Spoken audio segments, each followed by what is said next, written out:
back. I'll start where I had left.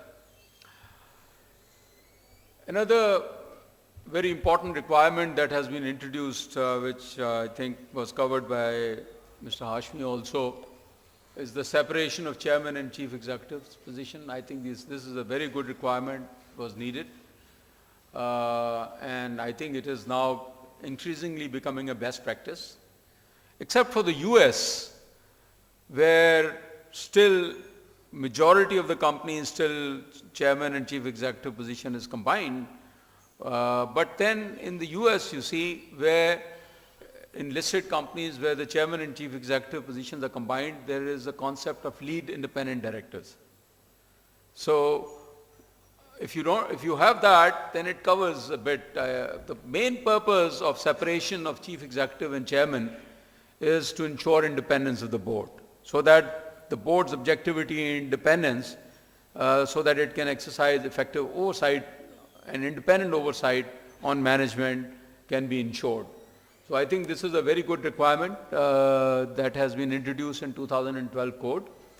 However, I think it would have been better, while the code requires that the responsibilities of the chairman and chief executive are to be defined by the board, but it would have been better if the code had elaborated on the responsibilities, especially of the chairman's role, because we understand mostly the chief executive's powers are very well understood, but the responsibilities and functions of the chairman should have been further elaborated, and some of the good practices or best practices for the responsibilities of the chairman include that chairman is usually responsible for overall agenda and managing the board, CPD of the board, evaluation of the board and committees. For instance, the process of evaluation, chairman should take the lead in ensuring that the board and committees and individual members are evaluated. External communications and the shareholders, with the shareholders, government, etc., this responsibility is also generally given to the chairman, and of course setting agenda and ensuring efficiency and effectiveness of the board meetings. Broadly, what is the difference between the role of the chairman and chief executive is that the chairman runs the board and chief executive runs the company.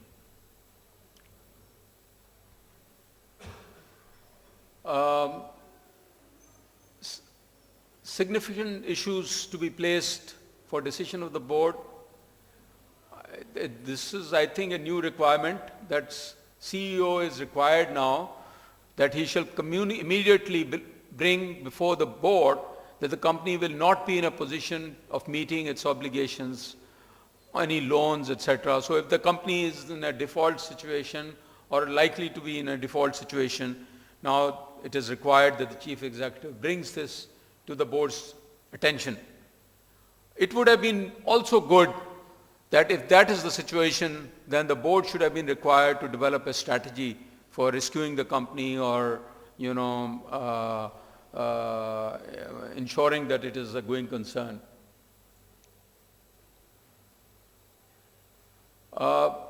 Also, disclosure is required. Full details of company's failure to meet obligations shall be provided in the company's quarterly and annual financial statement.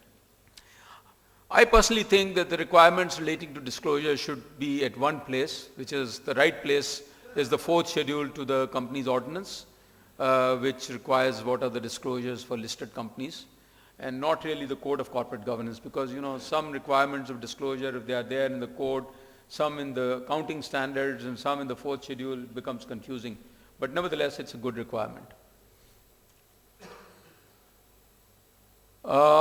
Report on governance, risk management, compliance issues, risk considered shall include reputational risk, blah, blah, blah. The new requirement is whistleblower protection mechanism. The board, this is also required to be brought to the attention of the board. This is a new requirement, but in my judgment, it's not a complete requirement. The spirit is the right thing. It's the right thing to have whistleblower protection, but you need to have more comprehensive kind of fraud reporting mechanism or irregularities reporting mechanism in place. Because research indicates, at least in the US, and there are reports of this Association of Fraud Examiners Institute, that majority of the frauds and irregularities usually are not detected by external auditors. They are not detected by internal auditors. How are they detected? They are detected if, people are allowed to report, and if, on a random basis. If you have proper arrangements where people are encouraged to report something, if there's something wrong, then, the likelihood of detection of fraud increases. So therefore, in US, after Enron and WorldCom, the Sarbanes-Oxley Act requires a comprehensive mechanism of reporting. An audit committee has been kind of made responsible to ensure protection of whistleblower, as well as ensuring that all complaints and irregularities that are reported are properly documented, and there is some oversight function over that. So it's a good requirement, but just protection of whistleblower is not enough. It should have been, some guidance should have been there for fraud reporting framework to ensure violations of ethics. Frauds, irregularities are reported and addressed, which is not the case. So I think this is what should be done when the code is revised, that there should be a comprehensive kind of requirement for reporting of irregularities and frauds, and there should be a security guardian function generally required in the banking sector. Just protection of whistleblower will not help. It has to be a more comprehensive requirement. Report on CSR activities, again a good requirement, but again not complete. And I'll discuss this a little bit more. I have a few slides, especially on the basis of King 3 and what is happening in the world. You see, the concept now is broader than the CSR, which is the corporate social responsibility. What is missing is the environment aspect. The reporting and governance should include now sustainability aspect is an integral part of governance. Let me just, these are few slides that I have from Marvin King, Professor King, who drafted this King report, and who is he's doing a lot of work on integrated reporting. He's the chairman of this IIRC Integrated Reporting Committee also, and also the GRI Initiative on Sustainability, etc.